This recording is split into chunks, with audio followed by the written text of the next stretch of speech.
दोस्तों, मेरा नाम अनुराग तिवारी है। अगर आप टैली डेवलपर पाइथन जैसी एक से एक बेहतरीन चीज़ें सीखना चाहते हैं तो जस्ट गूगल में टाइप करिए @अनुराग तिवारी 7149। आप इस लिंक पर पहुंच जाएंगे। ठीक है, यहाँ पर आपको एक से एक बेहतरीन टॉपिक मिलेंगे जो कि टैली टीडीएल से रिलेटेड हैं। आप प्लेलिस्ट में जा सकते हैं और यहाँ पर आपको how to customize financial report, how to create school software, Python database programming, Excel to Tally, हर एक चीज दोस्तों मैंने आप लोगों को प्रोवाइड की है। और कहीं पर कोई प्रॉब्लम हो तो नीचे कमेंट बॉक्स में कमेंट करिए, मैं आपकी कमेंट का जवाब जरूर दूंगा। तो दोस्तों, अब मैं वीडियो की शुरुआत करता हूं और एक रिक्वेस्ट करता हूं कि अगर आपको ये चैनल अच्छा लग रहा है तो दोस्तों के साथ शेयर करें, चैनल को सब्सक्राइब करें।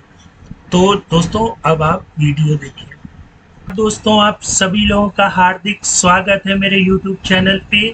दोस्तों, हम लोगों ने प्रीवियस ट्यूटोरियल में सर्टिफिकेट बनाना सीख लिया था और आज के ट्यूटोरियल में भी हम लोग सर्टिफिकेट बनाएंगे, लेकिन वो ट्री व्यू की हेल्प से। अभी तक हम लोग क्या कर रहे थे कि यहाँ पर पर्सन का नाम लिखते थे, डिटेल लिखते थे, सबमिट करते थे, तो हमारा उस पर्सन का सर्टिफिकेट जहाँ पर पाइथन प्रोग्राम सेव है वहाँ पहुँच जाता था।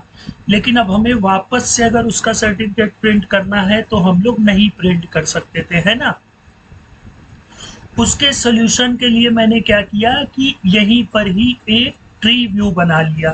ट्री व्यू क्या करेगा कि जब हम लोग यहाँ पर कोई डेटा फिलअप करेंगे, सबमिट करेंगे, तो वो डेटा यहाँ पर आता रहेगा। फिर आप जिसको सेलेक्ट करेंगे, जनरेट सर्टिफिकेट करेंगे, तो उसका सर्टिफिकेट हमारे जहाँ पर पाइथन प्रोग्राम सेव है वहाँ पर पहुँच जाएगा। ठीक है, तो इसका मेन फंक्शन देखिए, ये हो गया जहाँ पर हम लोग name, date of birth, address और डिटेल्स ये चीजें फिलअप करेंगे। अब इसमें आपको अगर अदर चीजें भी रिक्वायरमेंट होती हैं तो आप लोग अदर चीजें भी फिलअप कर सकते हैं। अच्छा, एक तो ये काम हो गया। फिर जैसे ही हम लोग सबमिट पर क्लिक करेंगे तो ये ट्री व्यू में डेटा पहुंच जाएगा। फिर इसके बाद जब हम लोग जनरेट सर्टिफिकेट करेंगे तो हमारे सामने ये सर्टिफिकेट आ जाएगा।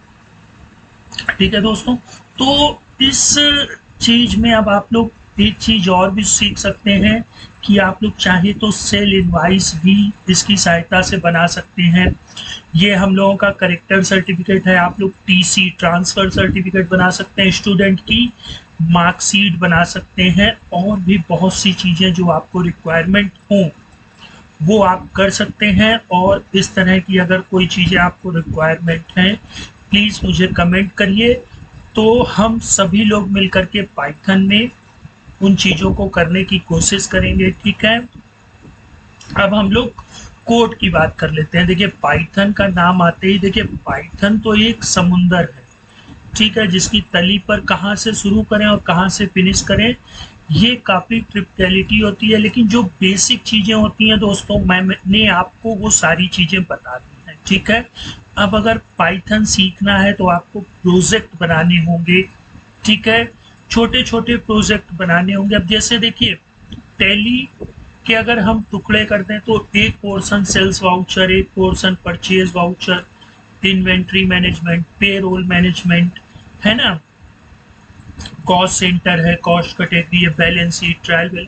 तो ये सारे छोटे छोटे कंपोनेंट जब मिल करके एक साथ आते हैं तो इनको ERP बोलते हैं, है ना, इंटरप्राइजेज रिसोर्स प्लानिंग। तो इसी तरह हम लोग भी पाइथन में छोटे छोटे प्रोग्राम बना करके जब उनको कंसोलिडेटेड कर देंगे तो हमारा भी जो प्रोग्राम बनेगा वो ERP होगा। ठीक है, पाइथन पर वर्क करने के लिए हमें सबसे पहले किस चीज की आवश्यकता होगी? लाइब्रेरी की। ठीक है, अब लाइब्रेरी क्या होती है ना, आवश्यकता पड़ेगी, वो तो एक अलग विषय हो गया। लाइब्रेरी क्या होती है? देखिए, जब हम लोग पाइथन पर वर्क करते हैं तो हमारी जो रिक्वायरमेंट है वो क्या है दोस्तों, कि हमें एक फॉर्म जनरेट करना है ना, एक GUI एप्लीकेशन बनानी है, हमें ये विजिट बनानी है। है ना, लेबल बनानी है, entry box, button, tree view, है ना। तो ये एक लाइब्रेरी होती है पाइथन में, किंटर, ठीक है, TKINT यार, जिसे बहुत से लोग TK इंटर भी बोलते हैं, बहुत से लोग किंटर बोलते हैं, मतलब टी को साइलेंट रखते हैं। अच्छा, एक तो ये हो गई। दूसरी, जब हम लोग डेटा को सेव करें तो ये किसी ना किसी डेटाबेस में जाकर के सेव हो। अभी हम लोग SQLite 3 के विषय में स्टडी और एनालिसिस कर रहे हैं ना, तो दूसरी लाइब्रेरी हमारी हो गई SQLite 3। तो इसी तरह से बहुत सी लाइब्रेरियां होती हैं, देखिए जैसे import tkinter HTK, from tkinter import message box TTK, है ना, इम्पोर्ट SQLite 3, और फ्रॉम FPDF इम्पोर्ट FPDF, ठीक है। FPDF क्यों भाई, हम जब अपना सर्टिफिकेट जनरेट कर रहे हैं तो उसे PDF फॉर्मेट में जनरेट कर रहे हैं, इसलिए हमें FPDF की आवश्यकता होगी। ये चीज़ मैंने आपको प्रीवियस ट्यूटोरियल में भी बताई है, नीचे डिस्क्रिप्शन बॉक्स में ये कोड भी अवेलेबल है, ठीक है। आप उसको फ्री ऑफ कॉस्ट भी डाउनलोड कर सकते हैं। अगर आपको वीडियो वॉच करना हो तो आप वॉच कर सकते हैं, मैं यहाँ पर कोड को थोड़ा सा एक्सप्लेन कर रहा हूँ, ठीक है। अब लाइब्रेरी इंपोर्ट हो गई। अब दोस्तों किसकी बात आती है, डेटाबेस को इनिशियलाइज मतलब बनाने की। तो सिंपल है, डेटाबेस अगर मैंने ना बनाना बताया हो तो आप बताइए। ये देखिए, इस तरह से हमारा डेटाबेस प्रिपेयर हो जाएगा, जहां पर एक टेबल भी होगी सर्टिफिकेट के नाम से, ठीक है। और उनमें जो होंगे ID, इंटीजर, नेम, है ना, डेट ऑफ बर्थ और एड्रेस डिटेल्स, ठीक है। अब इसके बाद दोस्तों उस डेटा से PDF को जनरेट करना, ठीक है।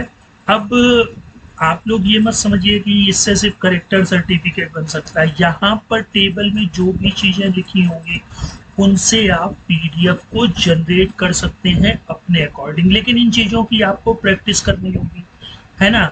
अब अगर आप कहें कि सर हमें ट्रांसफर सर्टिफिकेट बनाना, ये इबारत लिखी हो, तो आप कोड को जब तक अंडरस्टैंड नहीं करेंगे, वीडियो को स्किप कर देंगे, तो फ्री कोड तो मिल जाएगा, लेकिन अगर आप लोगों ने एक बार उस चीज का फंडा समझ लिया, दोस्तों मैंने बार बार कई चीजें आप लोगों को बताई हैं और आगे भी बताता रहूंगा, लेकिन उसका बेनिफिट क्या हो रहा है दोस्तों, बहुत मैंने पूरा Excel to Tally A to Z पूरा बताया, लेकिन मेरे जितने व्यूअर्स हैं बहुत से लोग नहीं अभी सीख पाए हैं। तो दोस्तों चीज़ों को अंडरस्टैंड करिए, फ्री कोड के चक्कर में मत पड़िए। फ्री कोड तो मैं इसलिए दे रहा हूँ ताकि आप लोग उस चीज़ को प्रैक्टिस करें, उस कोड को एनालिसिस करें, है ना।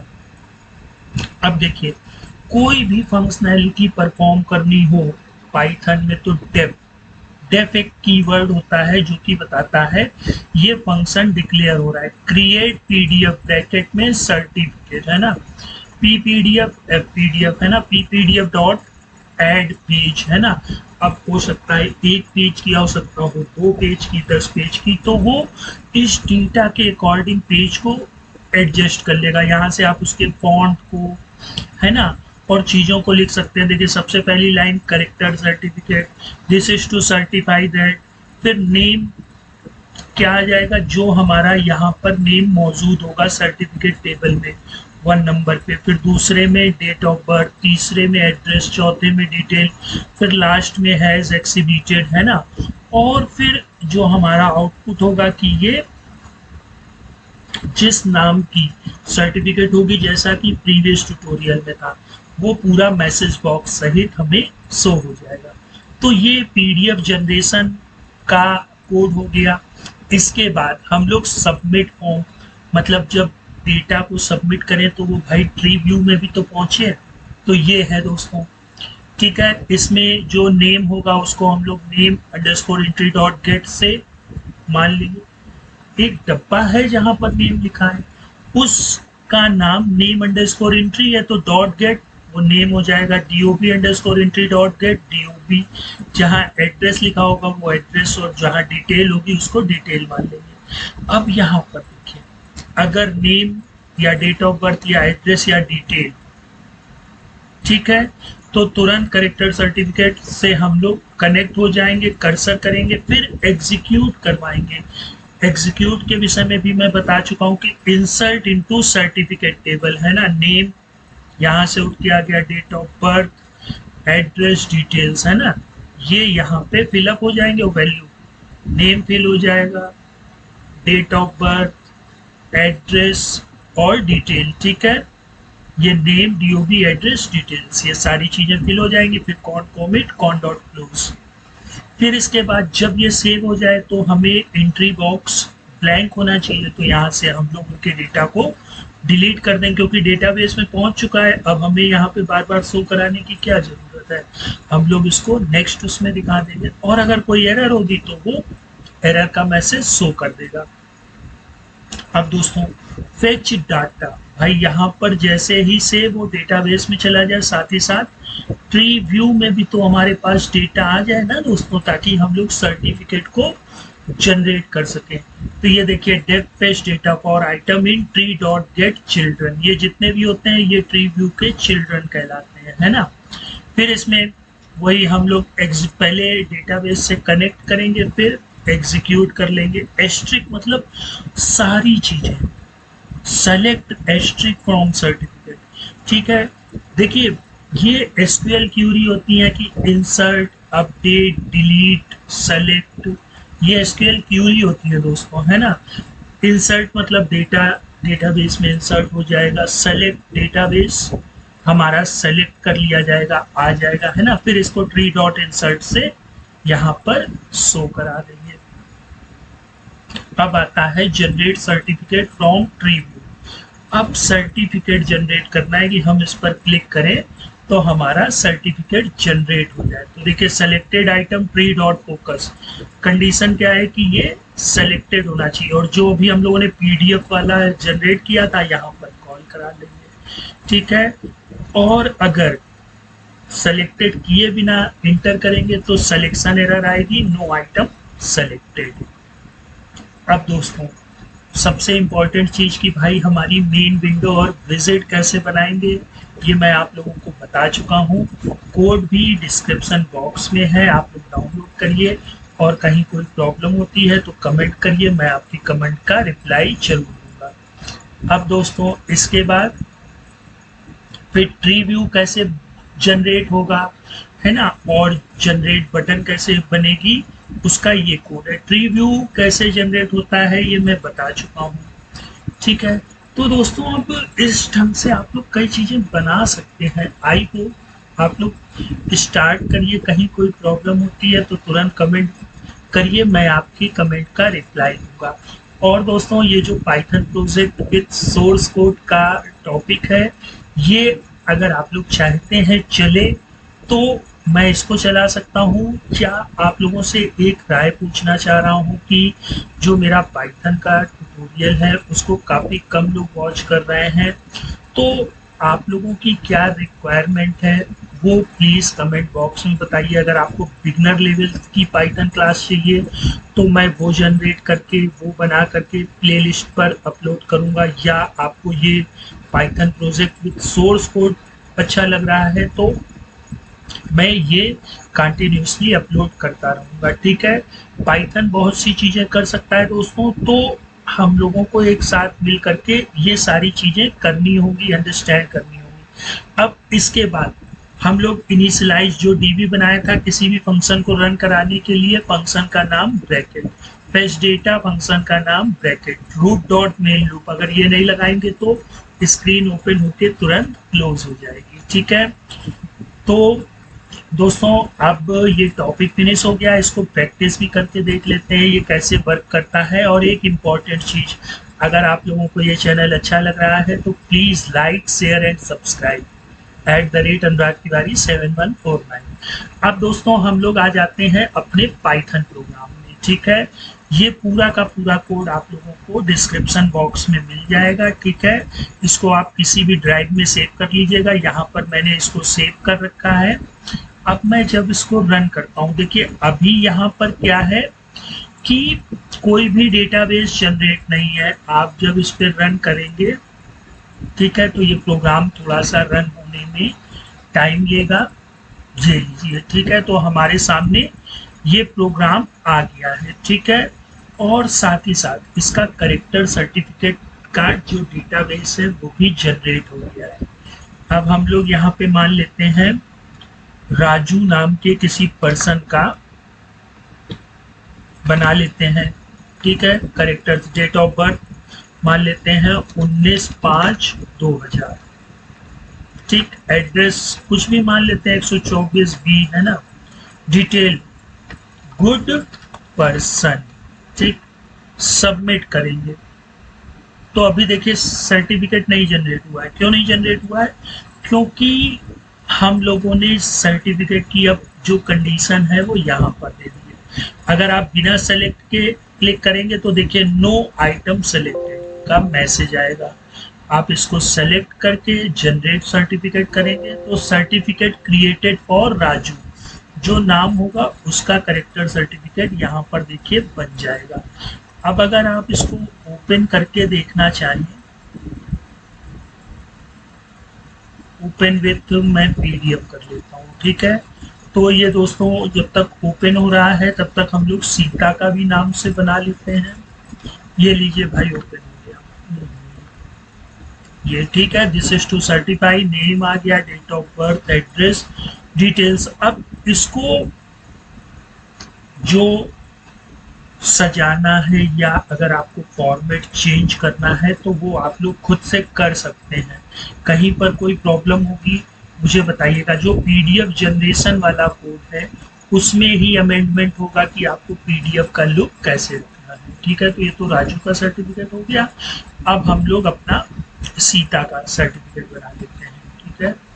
तो सीता हो गए, स्पेलिंग मिस्टेक हो रही है। डेट ऑफ बर्थ मान लेते हैं 24 जून 1990। एड्रेस मान लेते हैं कि, है ना, जो भी हो एड्रेस हम ऐसे ही ले लेते हैं और डिटेल में भी ऐसे ही भर देते हैं। सबमिट करेंगे तो ये देखिए सीता का आ गया। अब हम सीता जिसका चाहिए उसको सेलेक्ट करिए, जनरेट। अभी देखिए यहाँ पे सीता का कोई सर्टिफिकेट नहीं आ रहा है। Generate certificate, certificate created for Sita, और ये देखिए सीता का करेक्टर सर्टिफिकेट यहाँ पर शो होने लगा है, ठीक है। तो अगर आप इसी तरह सीता का करेक्टर सर्टिफिकेट ओपन करेंगे तो आपको वो भी चीज शो हो जाएगी। तो दोस्तों अगर आपके भी माइंड में ये कोई छोटे छोटे प्रोग्राम जो आते हैं वो प्लीज़ मुझे कमेंट बॉक्स में कमेंट करिए, ताकि मैं उसको फ्री सोर्स कोड के सहित आपको वो डिटेल भी बता सकूं और साथ ही साथ आप लोगों को जो कोड मैंने कैसे लिखा है उसके विषय में भी बता सकूं। तो दोस्तों ये भी एक अच्छी चीज़ रहेगी कि हम लोग कुछ प्रोजेक्ट भी कंप्लीट करते चले, है ना। अब देखिए आपने ये चीज़ें देखी तो अब आप लोगों के अंदर जिज्ञासा हो रही होगी कि नहीं भाई पाइथन सीखना चाहिए। एक्सेल टू टैली है, बहुत सी चीज़ें हैं जो पाइथन से हम लोग छोटी छोटी चीज़ें कर सकते हैं। बहुत सी इंडस्ट्री स्कूल है, ठीक है, वो सॉफ्टवेयर कोई भी यूज़ कर रहे हैं ना। मैंने आपको एक प्रोग्राम भी बताया था कि हम लोग एक्सेल के डेटा को पाइथन के डेटाबेस में ला सकते हैं, है ना। तो अगर आपके पास डेटाबेस है एक्सेल में, आप वहाँ पे मैं बटन बना लीजिए, इंपोर्ट कर लीजिए और फिर यहाँ से उसको जनरेट सर्टिफिकेट कर सकते हैं, है ना। तो एक्सेल के डेटा से भी हम लोग कई चीज़ें खेल सकते हैं, प्ले कर सकते हैं। एक्सेल के डेटा को अपने ट्री व्यू में ला भी सकते हैं और इसको चाहें तो एक्सेल में भेज भी सकते हैं, इंपोर्ट एक्सपोर्ट कर सकते हैं, ठीक है। तो अब ये मत समझिए कि करेक्टर सर्टिफिकेट है भाई, अगर आप इनवाइस भी बनाते हैं तो इनवाइस का भी फॉर्मेट यही हो जाएगा, ठीक है। तो दोस्तों मैं आप लोगों के आंसर का, क्वेश्चंस का इंतजार करूंगा, ठीक है। इस वीडियो को आप लोग किस नज़रिए से देख रहे हैं ये प्लीज़ कमेंट में ज़रूर बताइएगा। मैं आप लोगों से फिर से रिक्वेस्ट कर रहा हूँ, ठीक है। तो दोस्तों अब हम लोग नेक्स्ट टाइम मिलते हैं।